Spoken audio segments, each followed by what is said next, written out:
High guys, welcome to my channel. আশা করি তোমরা সবাই খুব ভালো আছো।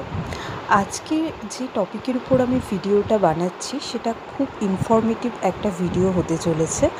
আজকে মেনলি আমি রবীন্দ্রভারতী ইউনিভার্সিটির জিওগ্রাফিতে ডিস্টেন্সের যে মাস্টার ডিগ্রি কোর্স করানো হয় সেটারই একটা রিভিউ ভিডিও বানাবো।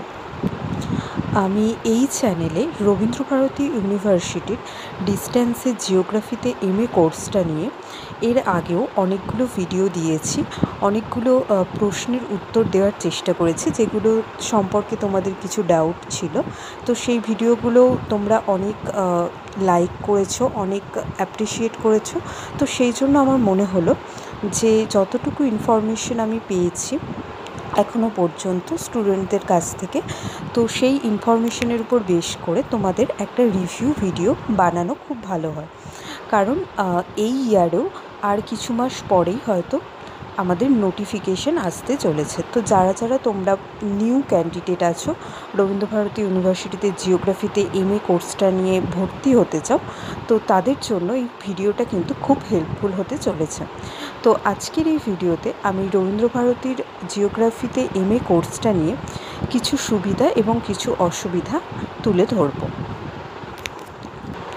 তো প্রথমে বলি, তোমরা হয়তো অনেকেই জানো যে রবীন্দ্রভারতী ইউনিভার্সিটি থেকে অনেকগুলো সাবজেক্টেই ডিস্ট্যান্সে কিন্তু কোর্স করানো হয়। তো জিওগ্রাফিতে ডিস্ট্যান্সে কোর্স অনেক দিন আগে থেকেই রবীন্দ্রভারতী ইউনিভার্সিটিতে চালু ছিল, কিন্তু লকডাউনের আগের বছর আই থিঙ্ক কোর্সটা কিন্তু বন্ধ হয়ে যায় কোনো কারণে। তো তারপরে 2022-23 সেশন থেকে অক্টোবর মাসের দিকে আমরা একটা নোটিফিকেশন দেখতে পাই। তো সেই ইয়ার থেকে অর্থাৎ 2022-23 সেশন থেকে আবার পুনরায় জিওগ্রাফিতে মাস্টার ডিগ্রি কোর্সটা কিন্তু চালু করা হয়। আর এখানে জিওগ্রাফিতে যে মাস্টার ডিগ্রি কোর্সটা করানো হয় সেটা কিন্তু পুরোপুরি সেমিস্টার বেসিসে করানো হয়। এটা আমি এই কারণে বললাম, কারণ তোমরা হয়তো জানো যে অনেক ডিস্ট্যান্স ইউনিভার্সিটি আছে যারা ডিস্ট্যান্সে কিন্তু এখনও ইয়ারলি সিস্টেমে মাস্টার ডিগ্রি করায় বা গ্র্যাজুয়েশন করায়। তো এখানে কিন্তু সেরকমটা নয়, এখানে কিন্তু সেমিস্টার সিস্টেম, অর্থাৎ 4টে সেমিস্টারে আমাদের 2 বছরের মাস্টার ডিগ্রি কোর্সটা কিন্তু করানো হয়। তো এটা বলতে গেলে আমরা এটা বলতে পারি যে এটা কিন্তু একটা নিউ কোর্সই চালু হয়েছে, অর্থাৎ সেমিস্টার সিস্টেমটা যেহেতু নিউ চালু হয়েছে ইউনিভার্সিটিতে ডিস্ট্যান্সে, তো আমরা বলতে পারি এটা নিউ চালু হয়েছে। তো 2022-23 সেশনের যে স্টুডেন্টরা রয়েছে তাদের এই মুহূর্তে থার্ড সেমিস্টার চলছে, এবং 2023-24 যে স্টুডেন্ট তাদের ফার্স্ট সেমিস্টার চলছে। তো তাদের কাছ থেকে আমি যতটা ইনফরমেশন পেয়েছি সেটা নিয়েই আজকে আমি তোমাদের কিছু সুবিধা আর অসুবিধার কথা বলবো। তো প্রথমে আমি কিছু সুবিধার কথা বলে নিই। দেখো, প্রথম সুবিধা হচ্ছে এখানে ভর্তি হওয়ার যে প্রসেসটা সেটা নিয়ে। যেহেতু এখানে ভর্তি হওয়ার জন্য তোমাকে একটা ডাইরেক্ট সুযোগ দেওয়া হয়, অর্থাৎ এখানে অ্যাডমিশন ফিস পেমেন্ট করলেই তোমরা ডিরেক্ট অ্যাডমিশন পেয়ে যাবে, অর্থাৎ তোমাদের সিট বুকিং হয়ে যাবে।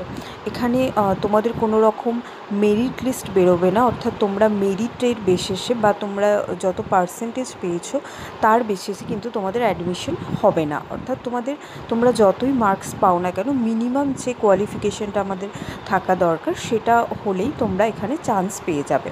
আর এখানে সিট সংখ্যাও অনেক বেশি, মোটামুটি আমরা ধরতে পারি যে 500টার বেশি সিট সংখ্যা এখানে রয়েছে। তো সিট সংখ্যাটাও অনেক বেশি, তো তোমরা অনেক ক্যান্ডিডেটই এখানে সুযোগ পাবে। আর এখানে আরেকটা যেটা বিষয় সেটা হলো যে এখানে অনেক আগে যারা পাস আউট করেছো, মানে এখানে তো কোনো ইয়ারলি বলে দেওয়া নেই কোয়ালিফিকেশানে, যে মানে এলিজিবিলিটি ক্রাইটেরিয়াতে যে শুধুমাত্র এই বছরের পাস আউট স্টুডেন্টরাই অ্যাপ্লাই করতে পারবে। তো তোমরা যাদের অনেক বছর গ্যাপ হয়ে গেছে মাঝখানে তারাও কিন্তু এখানে সহজেই অ্যাপ্লাই করতে পারবে। তো এটা একটা খুবই বড় সুযোগ বা সুবিধা তোমরা বলতে পারো। এবার সেকেন্ড যেটা সেটা হচ্ছে যে এটা যেহেতু ডিস্ট্যান্সের কোর্স, তো সেই জন্য ক্লাস করার যে একটা ডিসিপ্লিন বা যে একটা রেগুলারিটি মেনটেন করে করতেই হবে সেটা কিন্তু কোনো ব্যাপার নেই। তোমরা তোমাদের নিজেদের ইচ্ছা মতো, তোমাদের নিজেদের সুবিধা মতো তোমরা ক্লাসগুলো করবে, বা কারোর যদি খুব সমস্যা থাকে তাহলে তোমরা সেটা ডিসকাস করে সেটা তোমরা সলিউশনও পেতে পারো। মানে যে ক্লাসটা একদম তোমাদের করতেই হবে সেরকম কিন্তু কিছু ব্যাপার নেই। তো এই দুটো আমার মনে হয় খুব ভালো সুবিধা। এবার আমি কিছু অসুবিধার কথা বলবো। তো প্রথম দেখো যে অসুবিধাটা, সেটা হচ্ছে এখানে তোমরা কিন্তু মাস্টার ডিগ্রির যে ডিগ্রিটা পাচ্ছ সেটা হচ্ছে এমএ জিওগ্রাফি। অর্থাৎ তোমরা যদি বিএসসি জিওগ্রাফিও করে এসে থাকো তাহলেও কিন্তু তোমরা এখানে এমএ জিওগ্রাফির কোর্সটার পাবে, অর্থাৎ এমএসসি জিওগ্রাফি কিন্তু তোমাদের হবে না। তো এটা একটা দিক তোমাদের মাথায় রাখতে হবে। এবার দ্বিতীয় যে বিষয়টা, দেখো রবীন্দ্রভারতী ইউনিভার্সিটির যে স্টাডি সেন্টার, মানে ডিস্টেন্সের যে স্টাডি সেন্টার, সেগুলো কিন্তু অনেক ডিস্ট্রিক্টেই আছে, অনেকগুলো করেই আছে বিভিন্ন ডিস্ট্রিক্টে। কিন্তু একমাত্র জিওগ্রাফি সাবজেক্টেরই যে স্টাডি সেন্টার সেটা একটাই, এবং সেটা কিন্তু শুধুমাত্র রবীন্দ্রভারতী ইউনিভার্সিটির মেন ক্যাম্পাস, অর্থাৎ সল্টলেক সেক্টর 2-এ। তো এটাও তোমাদেরকে মাথায় রাখতে হবে, কারণ যাদের ধরো অনেক দূরে বাড়ি তাদের কিন্তু এই জিনিসটা প্রথমেই মাথায় রাখতে হবে যে তোমাদের কিন্তু ক্লাস করতে বা অ্যাডমিনিস্ট্রেটিভ যে কোনো যাবতীয় কাজকর্ম করার জন্য কিন্তু তোমাদের মেন ক্যাম্পাস অর্থাৎ কলকাতাতেই আসতে হবে। অ্যান্ড এক্সামও কিন্তু, এক্সাম সেন্টারও যেগুলো হয় সেগুলোও কিন্তু কলকাতার আশেপাশে, মানে আমাদের যে মেন ক্যাম্পাসটা রয়েছে তারই আশেপাশে কোনো কলেজে পড়ে। আচ্ছা, এবার যেটা বলবো সেটা হচ্ছে যে ফিজ স্ট্রাকচার নিয়ে। আচ্ছা, তোমরা নোটিফিকেশান যেটা বেরোয় সেটা দেখলেই তোমরা বুঝতে পারবে যে ওখানে ফিজ স্ট্রাকচার দেওয়া রয়েছে আই থিঙ্ক 9,500, বা সেমিস্টার ফিজ আই থিঙ্ক 9,500, এবং এক্সামিনেশনের ফিজ আই থিঙ্ক 2,000 করে। একদম শিওরলি আমি বলতে পারছি না, একবার তোমরা তবুও দেখে নেবে, কিন্তু অ্যামাউন্টটা ঠিক এরকমই কাছাকাছি হবে। তো সমস্যা এটা হচ্ছে যে আমরা যে কোনো ইনস্টিটিউশনে যখন কোনো ফিজ পেমেন্ট করি তখন কিন্তু আমাদেরকে কোন পারপাসের জন্য কত টাকা নেওয়া হচ্ছে সেটার একটা অ্যামাউন্ট বা সেটার একটা লিস্ট থাকে। কিন্তু এই ইউনিভার্সিটিতে তোমরা যখন ফিজ পেমেন্ট করবে তোমরা দেখবে যে তোমাদের কী পারপাসে এই টাকাটা নেওয়া হচ্ছে সেই পারপাসগুলো কিন্তু দেওয়া নেই। যেরকম ধরো অনেক কলেজ বা ইনস্টিটিউশনে যখন আমরা ফিজ পেমেন্ট করি তখন আমাদের লেখা থাকে যে লাইব্রেরি ফিজের জন্য এত টাকা নেওয়া হয়েছে, ইলেকট্রিক ফিজের জন্য এত টাকা নেওয়া হয়েছে, বা এই ধরনের কিছু পারপাস থাকে। তো এখানে কিন্তু এই পারপাসে, মানে পারপাসগুলো উল্লেখ করে রাখা থাকে না। এটা আমি কেন বলছি, এটা নিয়ে আরও আমি এই কথাটা টেনে আরেকটা কথা বলছি, সেটা হচ্ছে যে এই ইউনিভার্সিটিতে, মানে এই যে স্টাডি সেন্টার রয়েছে এখানে কিন্তু কোনো লাইব্রেরি নেই, অর্থাৎ তোমরা কিন্তু কোনো বুকস তোমরা অ্যাভেলেবেল পাবে না। এবার এই লাইব্রেরির ব্যাপারটাও আবার একটা কী আছে, যে এখানে যে সিস্টেমটা রয়েছে সেটা হচ্ছে যে যদি তোমরা লাইব্রেরি ইউজ করতে যাও তাহলে সেটা হচ্ছে তোমাদের একটা অ্যামাউন্ট পেমেন্ট করতে হবে ওখানে গিয়ে অফিসে। আর তোমাদের যে লাইব্রেরিটা ইউজ করতে দেবে সেটা হচ্ছে আরবিউর যে মেন যে ইউনিভার্সিটি যেখানে আছে, যেটা হচ্ছে অন্য জায়গায়, মানে ওই ক্যাম্পাস থেকে অনেক দূরে। তো সেই ইউনিভার্সিটিতে গিয়ে ইউনিভার্সিটির লাইব্রেরি তোমরা অ্যাক্সেস করতে পারবে, যেটা খুবই কমপ্লিকেটেড ব্যাপার। এটা আই থিঙ্ক কোনো স্টুডেন্টের পক্ষেই এটা মানে কি বলবো, এই কমপ্লিকেশনটা সে যাবে না। তো এটা নেই বললেই চলে, সেই জন্য তো তোমরা লাইব্রেরির সেরকম কোনো সুযোগ সুবিধা পাবে না। আচ্ছা, এবার সেকেন্ড থিং যেটা, সেটা হচ্ছে এসএলএম অর্থাৎ স্টাডি মেটেরিয়ালস যেগুলো হয়, যেহেতু এটা ডিস্টেন্সের কোর্স তো আমরা এটা এক্সপেক্ট করে থাকি যে ওখান থেকেই স্টাডি মেটেরিয়ালসগুলো যাতে দেওয়া হয় যেটাতে স্টুডেন্টদের সুবিধা হয়। কিন্তু এক্ষেত্রে স্টাডি মেটেরিয়ালসগুলো কিন্তু মানে বেশিরভাগ ক্ষেত্রেই ইংলিশে দেওয়া থাকে, বেঙ্গলিতে কিন্তু দেওয়া থাকে না। তো এটাও স্টুডেন্টদের একটা খুব বড় সমস্যা হয়।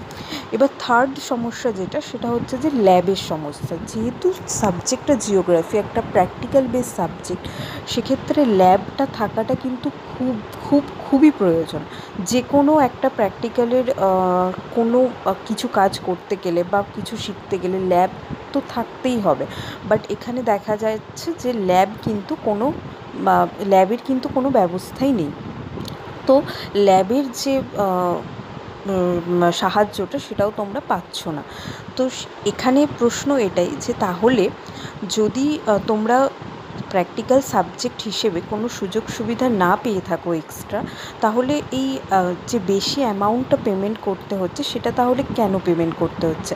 কারণ অন্যান্য সাবজেক্ট যেমন ধরো একটা বেঙ্গলি বা হিস্ট্রি স্টুডেন্ট যে ফেসিলিটি পাচ্ছে, একটা জিওগ্রাফি স্টুডেন্টের যদি সেম ফেসিলিটি পায়, তার জন্য যদি ল্যাব না থাকে, লাইব্রেরি না থাকে, তাহলে সে একটা বাংলা স্টুডেন্ট বা ইতিহাসের স্টুডেন্ট যত টাকা ফিস পেমেন্ট করছে, তাকেও তাহলে তার কাছ থেকেও তত টাকাই ফিস নেওয়া দরকার। তো এটা একটা ব্যাপার। তো এক্ষেত্রে কেন যে তাহলে জিওগ্রাফি প্র্যাকটিক্যাল বেস সাবজেক্ট বলে তার কাছ থেকে এতটা বেশি পেমেন্ট নেওয়া হচ্ছে, সেটা কিন্তু আমি বুঝতে পারছি না। তো এটা একটা সমস্যা রয়েছে। তো এই সঙ্গে সঙ্গেই আমি তোমাদের 2-3টে আরও সমস্যা বলে দিলাম, যেটা হচ্ছে ধরো ল্যাবের সমস্যা, এসএলএমের সমস্যা, আর লাইব্রেরির সমস্যা। আর একটা যেটা সমস্যা, যেটা দেখা গেছে, আমি স্টুডেন্টদের সাথে কথা বলে যেটা জানতে পারলাম, সেটা হচ্ছে ইউনিভার্সিটি থেকে অ্যাসাইনমেন্টের নাম্বার কিন্তু খুব কম দিচ্ছে। মানে যতটুকু ইউনিভার্সিটির আন্ডারে আছে নাম্বার দেওয়ার, ততটুকু যেহেতু এটা ডিস্টেন্সের কোর্স, তো আমরা প্রত্যেকেই এক্সপেক্ট করি যে নাম্বারটা যাতে ঠিকঠাক দিয়ে দেয়, কারণ যাতে একটা স্টুডেন্ট ফেল না করে অন্তত। তো এক্ষেত্রে দেখা গেছে অ্যাসাইনমেন্টের নাম্বার দেওয়ার ব্যাপারে খুবই মানে এরা কী বলবো, একটা সমস্যার সৃষ্টি হয়েছে। অনেকেই খুব কম নাম্বার পেয়েছে, আবার এমনও হয়েছে যে অ্যাসাইনমেন্টে এতটাই কম নাম্বার দিয়েছে যে যার জন্য তাকে সাপ্লি পেতে হয়েছে। তো এটা একটা খুবই সিরিয়াস ইস্যু। তো এটাও একটা মাথায় রাখতে হবে তোমাদের ভর্তি হওয়ার আগে। আরেকটা যেটা বিষয় জানতে পেরেছি, সেটা হচ্ছে যে কোশ্চেন অনেক সময় আউট অফ দ্য সিলেবাস আসছে পরীক্ষার সময়, যেটা আগের বারই সেকেন্ড সেমিস্টারের সাথে হয়েছে, যে 2022-23 যে সেশনে যারা এখন পড়ছে, সেকেন্ড সেমিস্টারের যে প্র্যাকটিক্যাল কোশ্চেন এসেছিলো সেটা একটা আউট অফ দ্য সিলেবাস এসেছিলো। তো সেই নিয়েও কর্তৃপক্ষর কাছে কমপ্লেন গেলেও তারা সেই রকম কোনো স্টেপ নেবে বলে তারা বলেননি। তো এটা হচ্ছে একটা সমস্যা। তো এই সমস্যাগুলো তো রয়েইছে। এছাড়াও যে ইউনিভার্সিটি থেকে যে এক্সামের আগে কিছু সাজেশান দেওয়া বা কিছু এই ধরনের কোনো হেল্প কিন্তু তোমরা পাবে না। তো এই সমস্যাগুলো রয়েছে। তো আশা করছি তোমরা যারা নেক্সট সেশনে ভর্তি হবে, মানে এবারে যে নোটিফিকেশান আসছে, তোমরা যারা ভর্তি হবে তাদেরকে এই ভিডিওটা অবশ্যই দেখার জন্য রেকমেন্ডেশন আমার পক্ষ থেকে রইল, কারণ তোমরা সমস্ত কিছু বিষয় জেনে তারপরেই ভর্তি হওয়ার চেষ্টা করো, কারণ পরে যাতে সমস্যা না হয়। তো আশা করছি তোমাদের এই ভিডিওটা খুব হেল্পফুল হবে, তোমরা অনেক কিছু নতুন জিনিস জানতে পেরেছো। তো এবারে তোমরা খুব ভালোভাবে ভেবেচিন্তে ডিসিশান নিও যে তোমরা কোন ইউনিভার্সিটিতে ভর্তি হবে বা কোন ইউনিভার্সিটিতে ভর্তি হবে না। Thank you so much.